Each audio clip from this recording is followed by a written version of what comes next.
কিছু সহজ কাজ আছে, যে কাজগুলো করলে আল্লাহ রাব্বুল আলামিনের ওয়াদা হচ্ছে, বান্দা এই সহজ কাজগুলো তুমি যদি করতে পারো আমি তোমার জন্য জান্নাত ওয়াজিব করে দিব। সুবহানাল্লাহ। এক নম্বরে কি? আয়াতুল কুরসি পড়া। কি করা? আয়াতুল কুরসি পড়া। আমার ভাইয়ার, আমার বন্ধুগণ, আল্লাহ রাসূল সাল্লাল্লাহু আলাইহি ওয়াসাল্লাম বলেছেন, ক্বালা রাসূলুল্লাহ সাল্লাল্লাহু আলাইহি ওয়াসাল্লাম, মান ক্বারা আয়াতুল কুরসি ফি দুবুরি কুল্লি সালাত, যে ব্যক্তি প্রত্যেক ফরজ নামাজের পরে একবার আয়াতুল কুরসি তেলাওয়াত করবে, পাঠ করবে, ওই ব্যক্তির জন্য জান্নাতে যাবা, তার মাঝখানে পর্দা থাকবে শুধু মৃত্যু। যখনই সে মৃত্যুবরণ করবে, মৃত্যুবরণ করার সাথে সাথে আমার আল্লাহ রাব্বুল আলামিন তাকে জান্নাত দিয়ে দিবে। কোন সময়? কোন সময় পড়তে হবে? ফরজ নামাজে পড়ে। আমার ভাইয়ার, আমার বন্ধুগণ, 2 নাম্বার আমল হচ্ছে সাইয়্যিদুল ইস্তিগফার পড়া। কি পড়া? সাইয়্যিদুল ইস্তিগফার। আমরা পারি? আল্লাহ রাসূল বলেছেন, আল্লাহুম্মা আনতা রাব্বি লা ইলাহা ইল্লা আনতা খালাকতানি। এই সাইয়্যিদুল ইস্তিগফার, এই দোয়াটা যে ব্যক্তি সকাল বেলা পড়বে, সন্ধ্যা না হতে যদি ওই ব্যক্তি মারা যায়, আল্লাহ রাব্বুল আলামিন এই সাইয়্যিদুল ইস্তিগফার পাঠ করার কারণে তার জন্য জান্নাত ওয়াজিব করে দিবে। আবার কেউ যদি মাগরিবের নামাজের পরে সাইয়্যিদুল ইস্তিগফার আবার পাঠ করে আর রাত্রি থাকতেই যদি ওই ব্যক্তি মারা যায়, তাহলে ওই ব্যক্তির জন্য জান্নাত চিরদিনের জন্য ওয়াজিব হয়ে যাবে। 3 নাম্বার। খারাপ লাগে নাকি? খারাপ লাগে? আফসোস লাগতে পারে, খারাপ লাগার কথা না। কারণ যে ব্যক্তি আয়াতুল কুরসি পারে না, সাইয়্যিদুল ইস্তিগফার পারে না, ওর তো খারাপ লাগার কথা না, ওর তো বরঞ্চ আফসোস থাকার কথা। আমি শিখলাম না কেন? ঠিক কি না? 3 নাম্বার। কয় নাম্বার? 3 নাম্বার, ওযুর পরে 2 রাকাত নামাজ পড়া। কি করা? ওযুর পরে 2 রাকাত নামাজ পড়া। আমরা পড়ি তো। এবং 4 নাম্বার, ওযুর পরে যে ব্যক্তি কালেমা শাহাদাত পাঠ করবে। কি করবে? কালেমা শাহাদাত পাঠ করবে। এই 3 এবং 4 নাম্বার, এই 2টা কেন্দ্র করে একটা হাদিস শরীফ। আমার ভাইয়ের, আমার বন্ধুগণ, যে ব্যক্তি উত্তম রূপে ওযু করবে, ওযু করার পরে 2 রাকাত নামাজ পড়বে এবং কালিমা শাহাদাত পাঠ করবে, সেই ব্যক্তির জন্য কিছু সংবাদ শোনেন। হযরতে উকবা ইবনে আমির রাদিয়াল্লাহু তাআলা আনহু তিনি বলেন, একদিন আমি সন্ধ্যাবেলা রাসূল সাল্লাল্লাহু আলাইহি ওয়াসাল্লামের কাছে মসজিদে নববীতে আসলাম। আসার পরে দেখলাম আল্লাহ রাসূল সাহাবীদের সামনে বয়ান করতেছেন। বয়ান করতে গিয়ে আল্লাহ রাসূল সাল্লাল্লাহু আলাইহি ওয়াসাল্লাম বললেন, কোন মুসলিম যদি উত্তম রূপে ওযু করার পরে 2 রাকাত নামাজ আদায় করে, আল্লাহ রাব্বুল আলামিন ওই ব্যক্তির জন্য জান্নাতটা ওয়াজিব করে দিবে।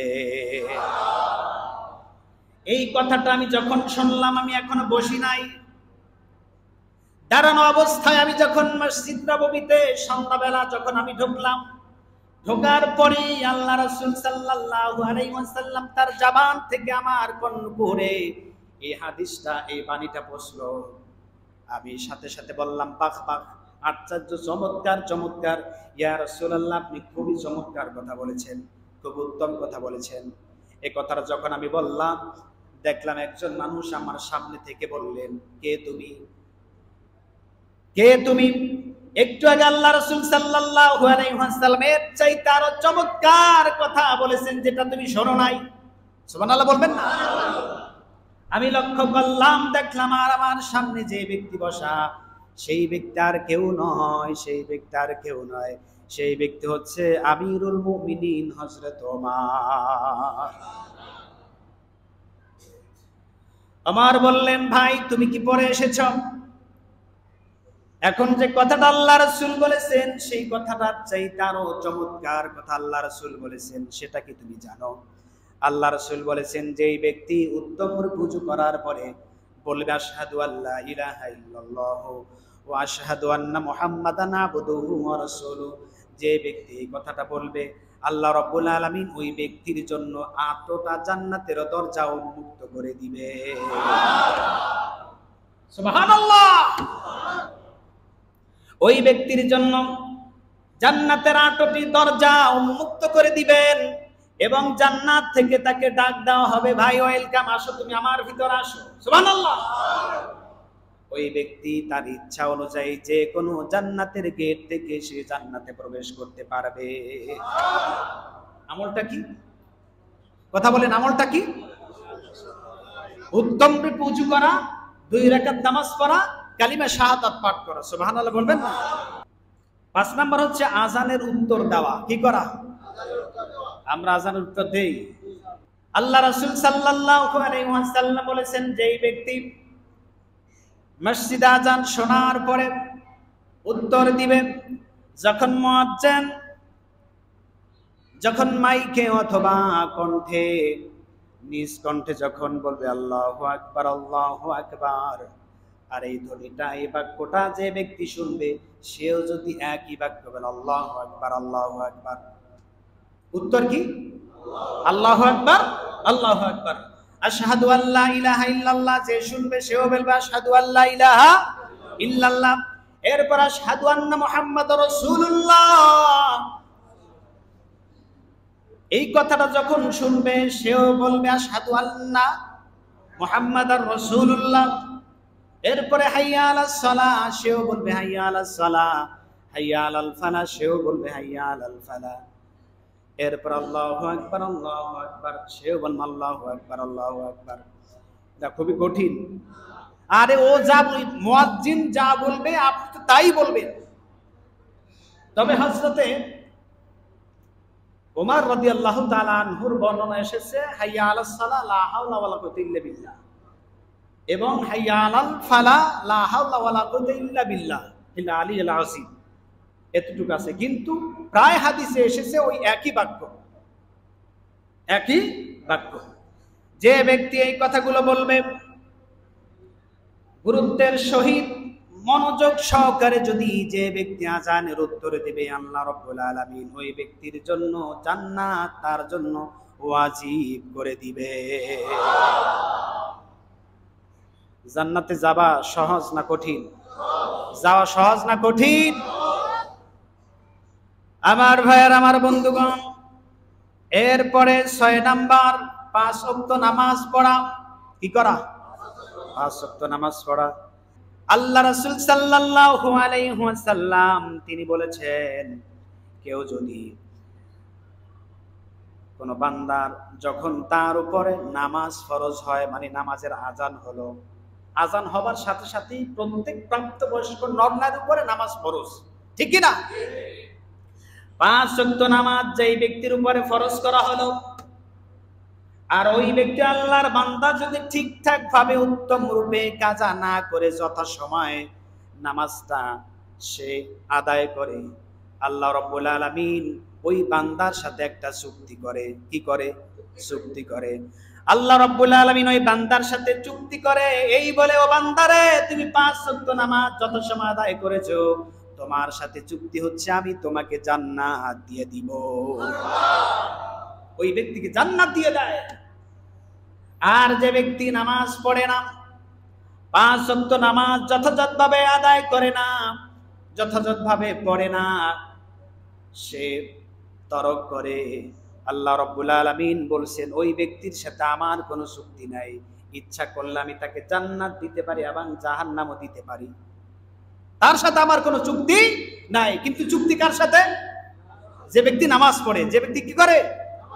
4 ওয়াক্ত না 5 ওয়াক্ত? 4 ওয়াক্ত না 5 ওয়াক্ত? 5 ওয়াক্ত নামাজ আমরা পড়বো তো ইনশাআল্লাহ। 7 নাম্বার, গুরুত্বের সাথে ফজর এবং আসরের নামাজ পড়া। কোন কোন ওয়াক্ত? ফজর এবং আসর। ফজর এবং হাফিজু আলাস সালাত ওয়াস সালাতিল উস্তা, বিশেষ করে তোমরা মধ্যবর্তী নামাজের সংরক্ষণ করো। এই মধ্যবর্তী নামাজ মানে আসরের নামাজ। কিসের নামাজ? আসরের নামাজ। আল্লাহ রাসূল সাল্লাল্লাহু আলাইহি ওয়াসাল্লাম বলেছেন, ক্বালা রাসূলুল্লাহ সাল্লাল্লাহু আলাইহি ওয়াসাল্লাম, মান সাল্লাল বারদাইনি দাখালাল জান্নাহ, যে ব্যক্তি উত্তম রূপে ফজর এবং আসরের নামাজ সংরক্ষণ করবে, যে ব্যক্তি আসর এবং ফজরের নামাজ যথাসময়ে যে ব্যক্তির গুরুত্বের সহিত পালন করবে, আদায় করবে, ওই ব্যক্তির জন্য আল্লাহ রাব্বুল আলামিন জান্নাত ওয়াজিব করে দিবেন। 8 নাম্বার, 3টি আমল, 3টি কাজ। কয়টি কাজ? 3টি কাজ করলে ওই ব্যক্তির জন্য জান্নাত। আল্লাহ রাসূল সাল্লাল্লাহু আলাইহি ওয়াসাল্লাম বলেছেন, ইয়া আইয়ুহান নাস আফসুস সালাম ওয়া তি'মুত তুআম ওয়া সাল্লুন নাস নিয়ামু তাদখুলুল জান্নাতা বিসসালাম। আল্লাহ রাসূল সাল্লাল্লাহু আলাইহি ওয়াসাল্লাম বলেছেন, হে মানুষ সকল, তোমরা সমাজে বেশি বেশি করে সালামের প্রচলন করো। কিসের প্রচলন? সালামের প্রচলন। এরপরে ওয়াতিমুত তুআম, এবং বেশি বেশি করে মানুষকে খাওয়াও। 2 নাম্বার কাজ, বেশি বেশি করে মানুষকে খাওয়ানো। 3 নাম্বার, যখন সমস্ত মানুষ ঘুমের মধ্যে নিয়োজিত রয়েছে, যখন শেষ রাত, গভীর ঘুমের ভিতরে মানুষ রয়েছে, এমন সময় উঠে তুমি যখন তাহাজ্জুদের নামাজ পড়বে, এই 3টি আমল করার কারণে আল্লাহ রাব্বুল আলামিন ওই ব্যক্তির জন্য জান্নাত ওয়াজিব করে দিবে। 9 নাম্বার, মাকবুল হজ। কি হজ? মাকবুল হজ।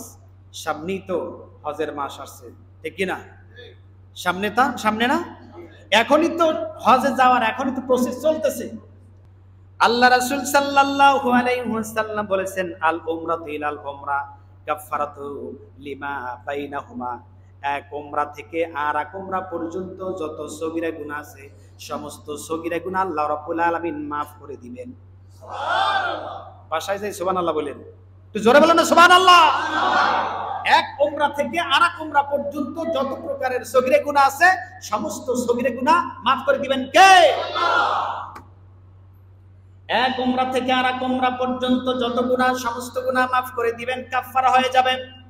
এরপর আল্লাহ রাসূল সাল্লাল্লাহু আলাইহি ওয়াসাল্লাম বলেছেন, আল হাজ মাবরুরা লাইসা লাহু জাযাউ ইল্লাল জান্নাহ। আর যে ব্যক্তি হজ করলো, ওই হজ যদি তার কবুল হয়ে যায়, কবুল হজের জন্য তার জন্য উত্তম জাযা হচ্ছে, উত্তম প্রতিদান হচ্ছে জান্নাত। যার হজ কবুল হয়ে যাবে, ওই ব্যক্তির প্রতিদান জান্নাত ছাড়া আর কিছু হতে পারে না। 10 নাম্বার, 2 জিনিসের হেফাজত করা। কয় জিনিসের? আমার যুবক ভাইরা ভালো করে শুনুন, যারা মুরব্বী হয়ে গেছেন তারাও ভালো করে শুনুন।